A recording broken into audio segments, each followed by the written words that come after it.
teman-teman, ketemu lagi dengan aku, Emi, di channel YouTube Kelas Inong. Kita udah memasuki episode kedua, dan kemarin kita udah bincang-bincang sama seseorang yang mungkin kita membahas tentang pencapaiannya ya, selama dia menjalani pendidikan. Kalau sekarang beda lagi, kita bakalan membahas tentang pengalaman yang menurut dia tuh bangkit dari hal yang sebelumnya mungkin menurut kita tuh buruk dan menjadi sekarang lebih bangkit ke hal yang lebih baik gitu teman-teman.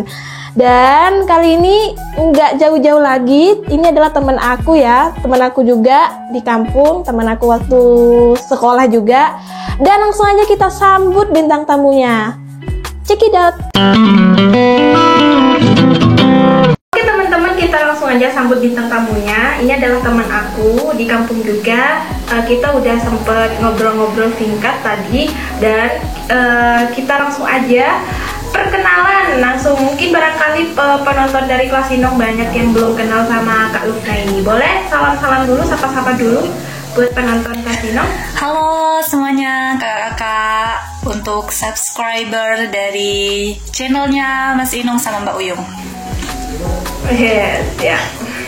Boleh kenalan dulu nih.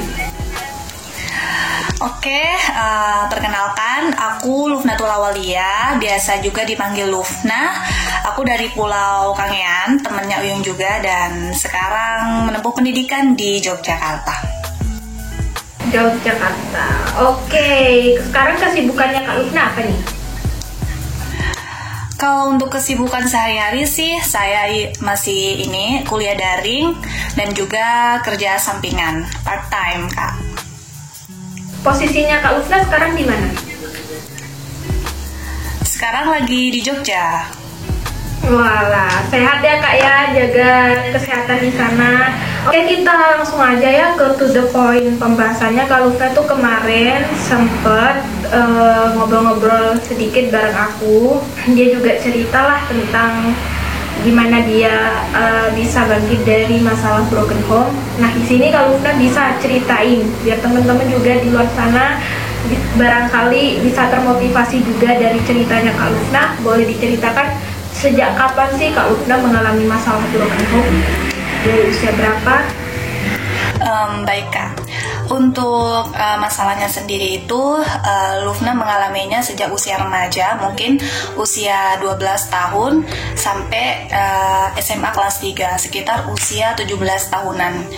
Nah, kalau untuk sebelum itu, dari SD, TK, Lufna sama sekali tidak merasakan masalahnya, walaupun Lufna tahu kalau kedua orang tua Lufna sudah berpisah.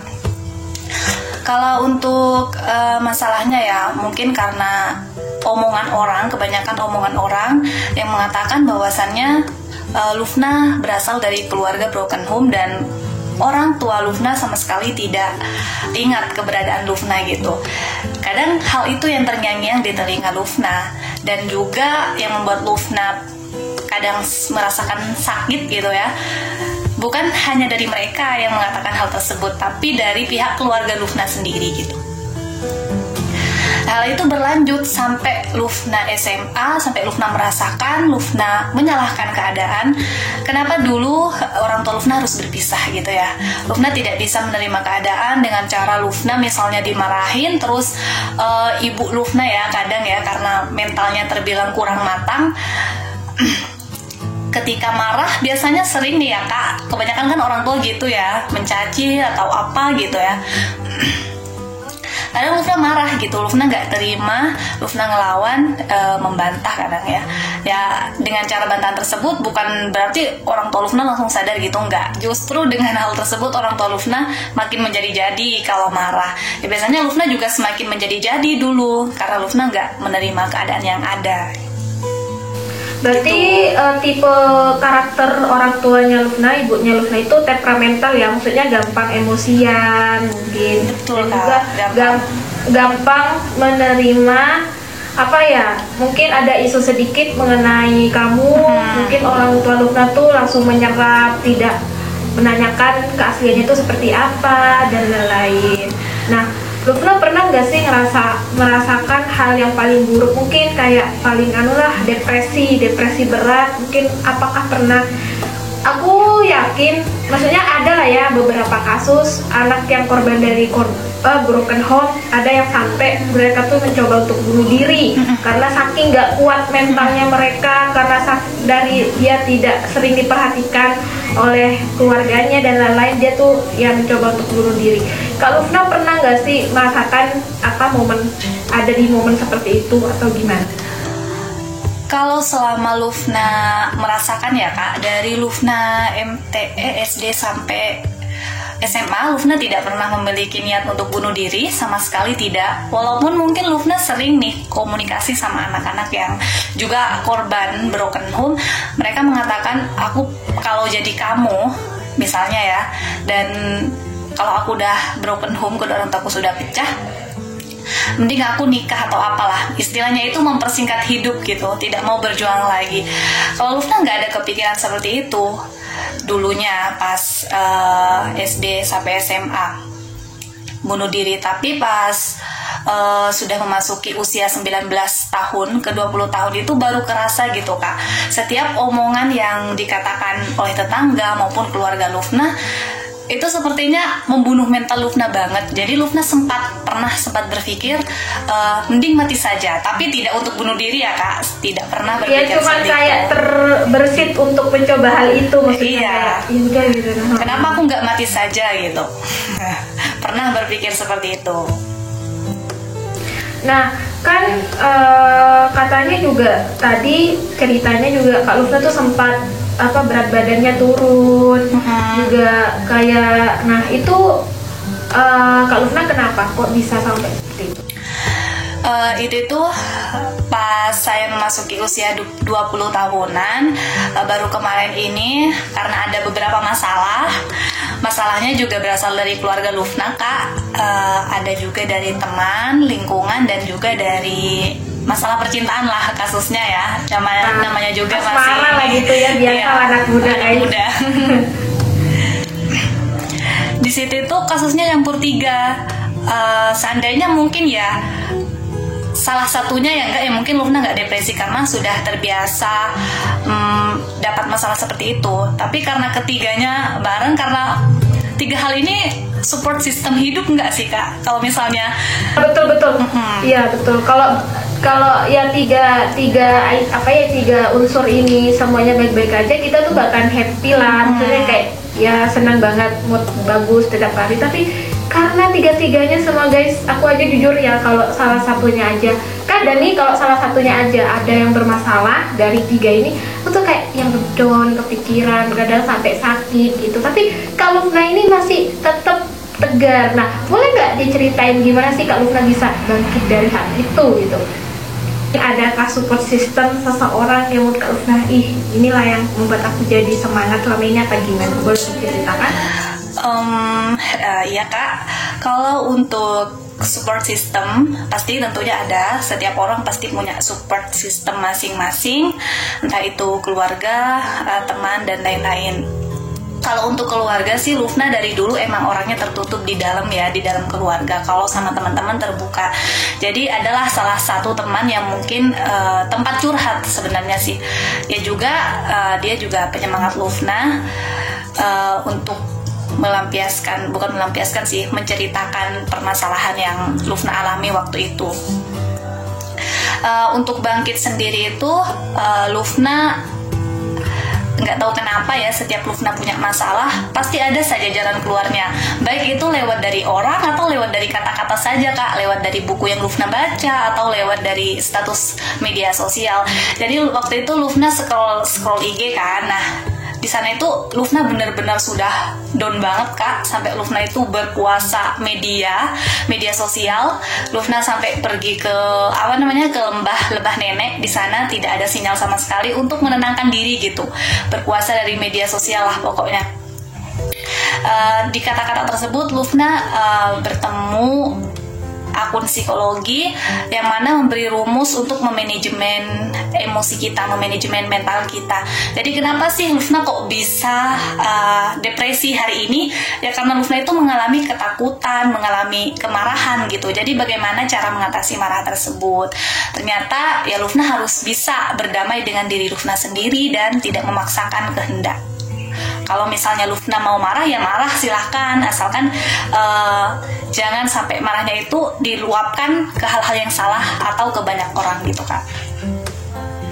Bisa jadi juga kalau lagi marah jangan menyakiti diri sendiri. Maksudnya tubuh kita yang jadi korban. Mungkin ya adalah ya kayak garis-garis tangan, itu sebenarnya nggak boleh guys, itu nggak boleh sama sekali.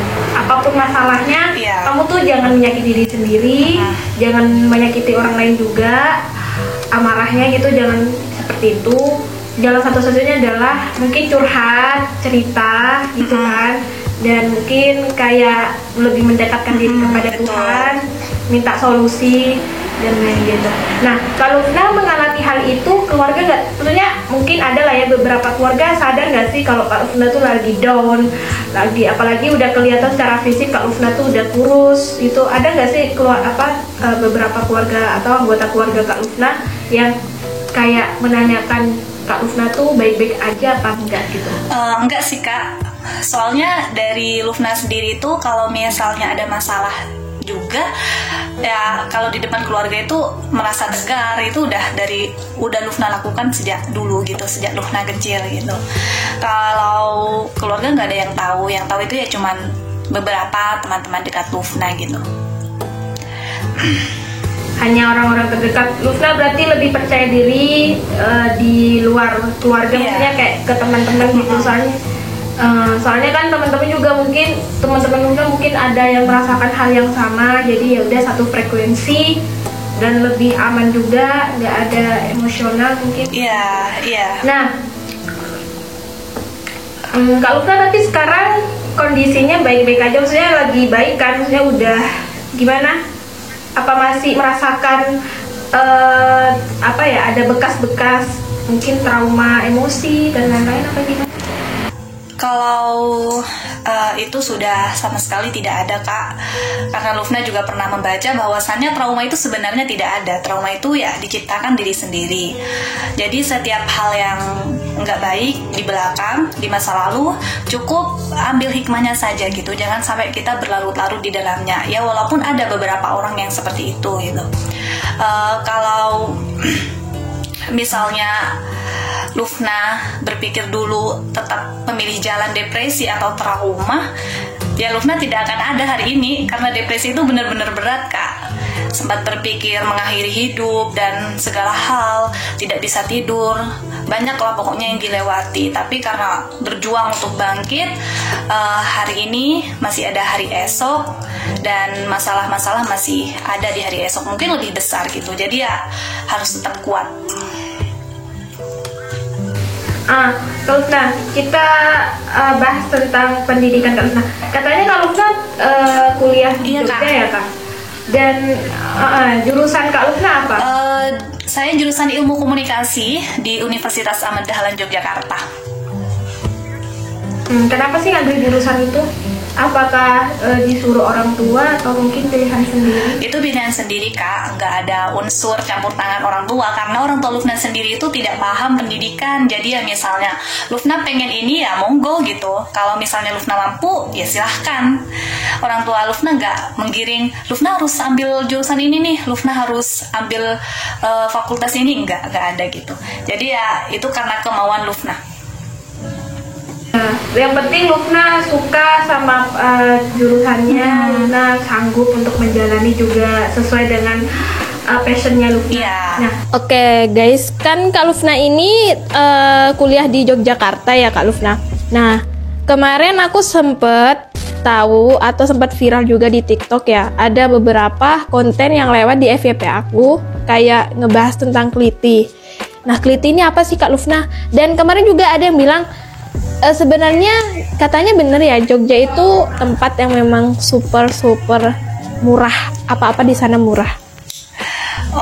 Baik Kak, untuk di Jogja sendiri itu merupakan kota yang sangat aman menurut Lufna pribadi ya, dari beberapa kota yang Lufna datangi, dan juga di sana terkenal murah, baik itu dari tempat tinggal, makanan, dan juga sandang seperti pakaian gitu.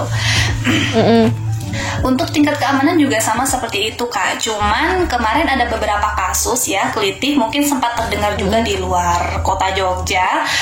Jadi Lufna sedikit menjelaskan, kelitih itu seperti komunitas, kata dosen Lufna itu komunitas remaja yang dulunya memang digunakan sebagai perkumpulan gitu Kak. Perkumpulan kayak geng-gengan gitulah ya, namanya juga anak muda. Biasanya tempat berkumpulnya itu di Pasar Keliti.